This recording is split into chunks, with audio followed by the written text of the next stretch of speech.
This is a community. When you talk about community, what is a community and people coming together? This is Central Falls. Being an elected official was never a motivation of mine. It was never an ambition of mine. As a resident of Central Falls, she joined City Council, served as City Council President, and now will be mayor. I have to listen to my community.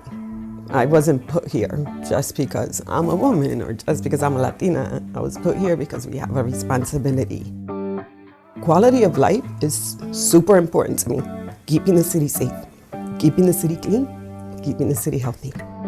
When you talk about speeding, I held meetings so that the residents could understand what was the impact of a camera around the school. What was the impact of speed bumps? This is what they wanted. I would have never put up cameras here if the community would not support it. To me, it was more about listening to them. And when you talk about homelessness, people want to start talking about homelessness because it starts getting cold. Homelessness doesn't happen just because it starts getting cold. It's a year-round problem. People need to have a safe place to sleep at night and be healthy and have food on the table in order for them to progress. So I made a commitment that I was going to try to create 200 new housing units with One Neighborhood Builders, who's going to do 47 apartments. I have a private developer who's working on lofts. We're building 2 brand new homes in the city that are going to be sold to residents of the city. I have another developer who's building 9 condo units who are going to be sold.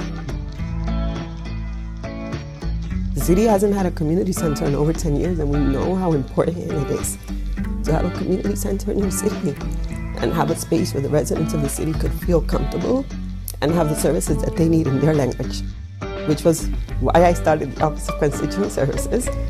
So the Office of Constituent Services will be moving into El Centro. You know, the first floor is going to be for all these social services that we need. And we're going to have services for seniors. I'm trying to get a gym. And we're going to have services for our youth. After school programming and tutoring. If I don't keep this community safe, healthy, and keep the community clean, we're not going to progress, and the residents of the city are not going to be happy. To me, this is what makes my job special. It's about helping people.